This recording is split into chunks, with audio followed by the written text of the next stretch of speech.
both Helen and Ron had been through the milk. In other words, they were through the fire. Yes. So, you know, in some ways it's still a bit raw. We've just had a little chat with them. Yeah. Ron was lucky enough to get a $1,500 grant, which is part of our stage one. That seemed to confuse the hell out of everyone. Yeah. What did you decide to do with that? I used it at the hardware in Bega, United in Bega, because my place is 500 metres that way. We saved the house, so we lost sheds, tractors, everything else. Wow. So literally the day after the fire, you don't even have a hammer. Yeah. To put in to start repairing or trying. Right. I had no fencing material, just trying to even put fences back up to keep the animals in. So yeah, mine all spent at the hardware store in Bega. Yeah. Which just started getting me shovels and basic necessities that you don't think of because you've accumulated them over 40, 50 years. Absolutely. All of a sudden you go, no, that was in the shed. Right. Which is no more. And we're still having those conversations. Yeah, that's right. Where's, that was in the shed. Yeah. Oh, wow. And you know Andy Austin, don't you? Yes. Yeah. Okay, so he was due to start on our rebuild the farmhouse. So we just stopped. Yeah. Let it go for a year because Andy was out there building fences and his son was out putting tanks back in, the whole lot. It just, we all just... Yeah. Everybody you just had to change your whole focus on what you were going to do for the next couple of years. Next couple of years, right? Yeah. We're still and the going. years are still going now, right? It's not over. And look after each other, which was hard actually because everyone's a bit raw. It was, actually, you're right. It's funny. I mean, we've got some people in the community who aren't overly community, but literally, somebody flicked a switch and everybody became nice after the fire. Oh, right. People that the last person you'd think would help was the first person that you really. It was the way the community. It really changed the attitude of a lot of people. They become, as you said. Yeah. You know, we all got in together. We were all in it together. I would never have stood for Shire Council, I don't think. Yep. It's the way for me to actually... Oh, wow. You got so deeply embedded in, you know, it's about community service, isn't it? Yes, it is. I mean, wow, that's fantastic. apart from running the farm there, I've got the showground down in the corner that we're trying to rebuild as well. Yeah. So again, you know, people say, "Why are you bothering?" I'm going, well, you can't just leave it empty. Right. And what happens in the showground? It's mainly for equestrian, camp drafting. We've got an arena, mainly horse events. I was about to say camp drafting, team yarding, but they're not over in America. Yeah, that's okay. right. They're not American competition horse events. They're rodeo horse events. events. Yeah, we have a rodeo. Events. Yeah, okay. Yeah, we've got a rodeo Yeah, we have shoots. rodeos in the States. Yeah. Yeah, you And have that's rodeos. something- That's about the only one that's in common down there with what we do. All our other horsing events are a bit crazier.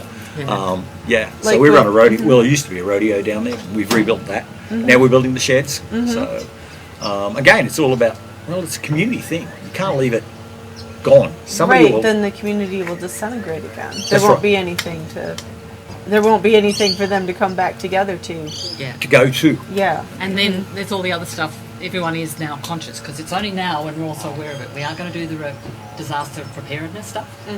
So like the Surf Life Saving Club in my town of Bermagewie's now got a sprinkler system and that'll, because no one knew where to evacuate to. Yes. So it just happened. But next time, because there is going to be a next time, we'll know what to do. Right. Yeah. Yeah. Yeah, that's all you can do is try to look at it and see how you can be ready for the next time. You know, make it better. Learn. Yeah, and learn. Right. Learn Absolutely. from what happened. Learn from what went right, what worked, what didn't work. Yeah. We had 4 plans. We were up to our 4th plan at the end of the night. We'd expected the first couple to fail because we always knew the fires would take out our pump sheds because they were down in the bush on the creeks, and they did. But you've got to have your backup plan. As I said, people are starting to install sprinklers on houses, evacuation centres, better thought out. And it's scary. The other part is it's all well and good to say to evacuate. Which is the first thing we lost was phone communication. Right. Where do you go then if you don't know where to evacuate to? That's kind of a problem. Yeah. Right. Yeah. So that's what we're working on. And you can see things are a lot better. People are just clicked in and they're still helping. They really are. I mean, that's great.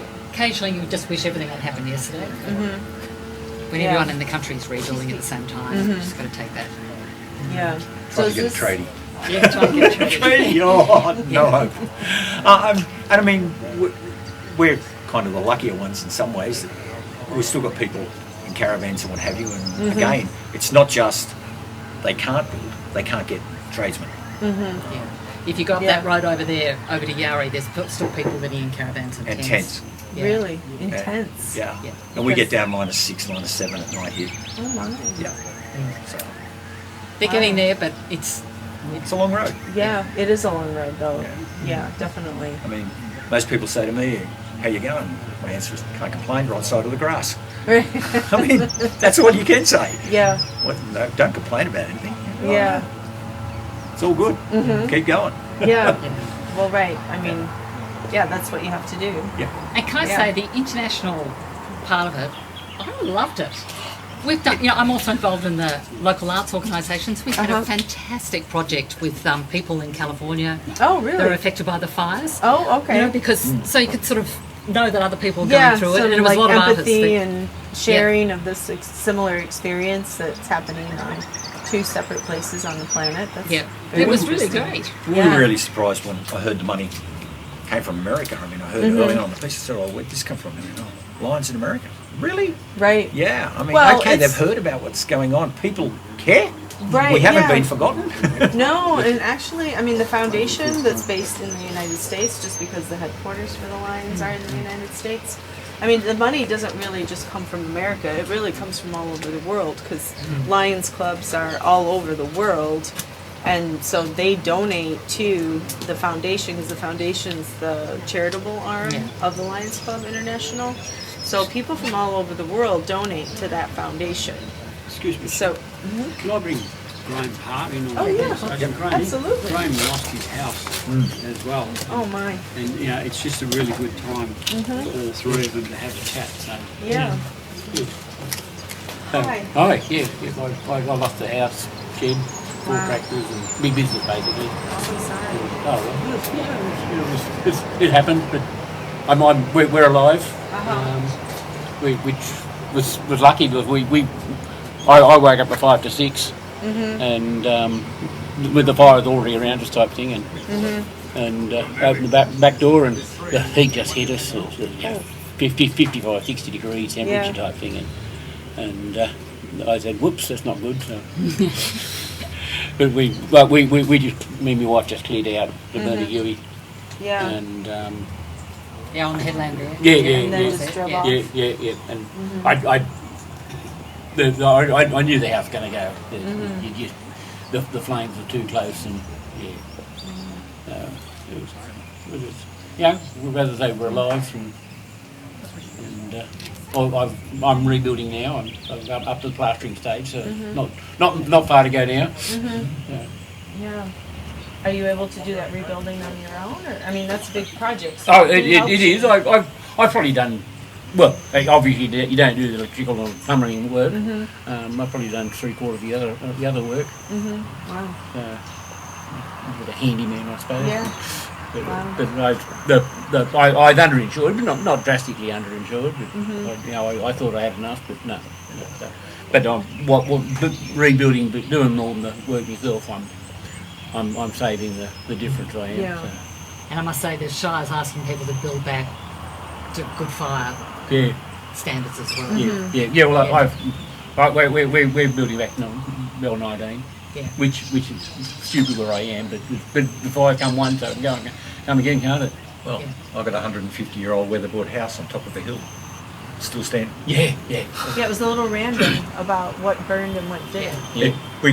We had the horses. The horses broke through the security doors and were in the house because the flame was at the veranda. Yeah. My son-in-law and I stayed. For it. That's the only reason it's still there. Wow. We were hosing veranda posts, smoking. At one stage, he hosed me down. I lost a At bit of one this. stage, what? He hosed me down. I lost a couple of inches. I ended up going up. Wow. So, Right. yeah, it was what you do. I think we have 5. They reckon 5,000 people are on that headland. Right. Bermagui. I believe it. Yeah. I believe it. Yeah. They're bringing all the people in from Yeah. the back of the village and all that sort of stuff. Yeah. So that were the people who Well, we had. left. Well, it was between Christmas and New Year. Yeah. So Yeah. ours is the family the family farm. They don't live there, but they all come back from all over Australia. Right, yeah. So we evacuated 20 people at 2 a.m. and sent them to Narooma. Oh, up there. They went to Narooma because we had friends there, and then they ended up having to evacuate from there, and they were sleeping on the floor of the golf club. Oh, that's in right. Narooma. Narooma, yeah. Wow. Well, we And then, of course, everyone ran out of petrol because every petrol bowser stops when the power goes. So I ran into people who had to sleep in the back of their car because they had no petrol. Couldn't go anywhere. Yeah. So that's one thing. Always remember, if you're going to go into a big disaster, fill the car with petrol. Right. Make sure you got a full tank. Yeah. Wow. And then, of course, other people were saying, well, I can't pay because there's no electricity. The ATMs aren't working. They went on and on and on. Even if they had the Jenny working to run the petrol pumps, you couldn't use the ATM because there was no phone networks to run the ATMs. I mean, places like the shop here, that's different. You just, these guys just run on the chip. Right. So you just write it down and you get the bill eventually. Right. But, as long as they have enough cash, right? well, no. Or no, I guess you could just Just they everyone. just do Everything on credit. On credit, got it. On credit. They just run up the credit. But it's a small town, so it's easy to do. Right. Yeah. You see, similar thing happened to Co-op in Cobargo. Yep. Yeah. They just wrote it down. Yeah. How many people live here? In Quaama itself, I think Quaama has a population of just over 200, but the highway's there, so that's the end of Quaama. I'm actually in Verona, which is the other side of the road there. All right. Yeah, there's all these, there's Verona, there's Localities. Yowie, Yeah. there's... And then Cobargo's sort of got about 700, 800. Yeah, 700-800, but... Yeah. And Burmie, where this evacuation centre was, it's normally about 2,000. But that's on the coast, so it does have a lot of holiday people. Yeah. I mean, the Bega Valley is considered what is it, about a group of small towns or something. So say we're lots and lots of little towns, and we're all within a couple of k's of each other. Got it. Yeah. Yeah. And what we specifically did when we set up that $550 million grant, we made sure that only the people in the valley, in other words, the businesses in the valley, got the money. We didn't want to go outside the valley, so everything that was given to us from our CIF, It stayed right here. And everything stayed here. And sometimes they were probably a bit dearer than we may have got in the big city. But that didn't matter because it was more important to have our money stay here and that our traders were making money, that our impacted residents were getting the stuff that they wanted quickly. Yeah. So that was our major criteria. And I think it worked. I'm pretty sure it worked. I mean, in line of that, I mean, supporting the local businesses from that funding, that grant funding was great because a lot of those businesses were losing out big time because a lot of their income came from the farmers. right. Right. And we stopped. And it wasn't just because we had no money. Right. We had no farm. Right. We had no need for their services. Absolutely. So the businesses in the towns were suffering. Yeah. So by getting this grant money that we then spent locally, it was helping those. And we all had to put in new plumbing and every fencing and everything, and it all cost money. Yeah. Yeah. So that was one of the good reasons for keeping the money locally. So that's a little bit of an Absolutely. insight, Cheryl. Yeah. And I know that LCIF was struggling with how we did that. It was the first time they'd actually allowed anyone to do that type of grant. Oh, really? And it worked, and it worked exceptionally well. So, the old story, where there's a need, No, there's a lion. Where there is a need, there is a lion. Absolutely. And I'm just really, I mean, I just find it amazing to be able to see how this has all come together. Because, when you explain a project on paper and you're not familiar with the area or the region and, just the setup, I mean, you hear Bega Valley, like, what's that, and you hear picnic tables and shelters, and it's kind of like, okay. But it's like been so eye-opening to come here and really, see, I mean, those are like foundations of the community and supporting and how the support is so interconnected, like those little grants and staying right here within the community and keeping it all interconnected really does like that help to these households, then expands out to the community and everyone ends up benefiting from that. It's a ripple effect. It's the ripple effect. Yeah. Yes, absolutely. Yeah, that's just so cool to see. And we're Very inspiring. continuing to help the residents because at the end of the day, we're residents too.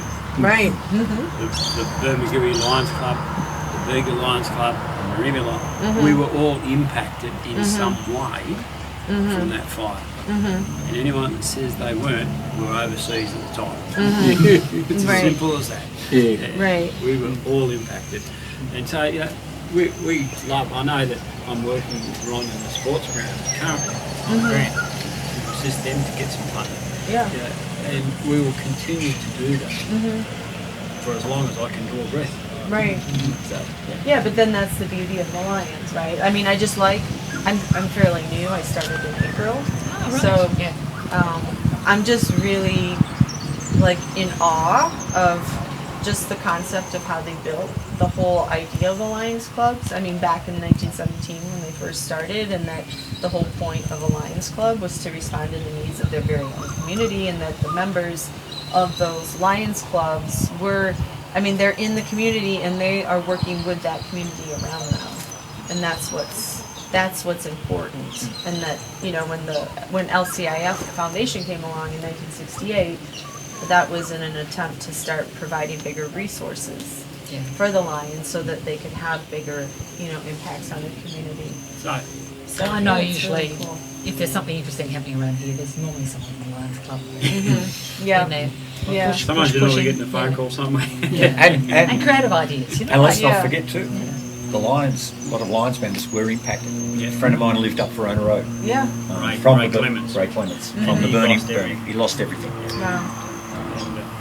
So we're going to have to wind that up a little bit now because whatever. But just before we do, I just want everyone to look at that camera and say, where there's a need, There's there's a a line. line. So, Wait, let's do it again. 1, 2, 3.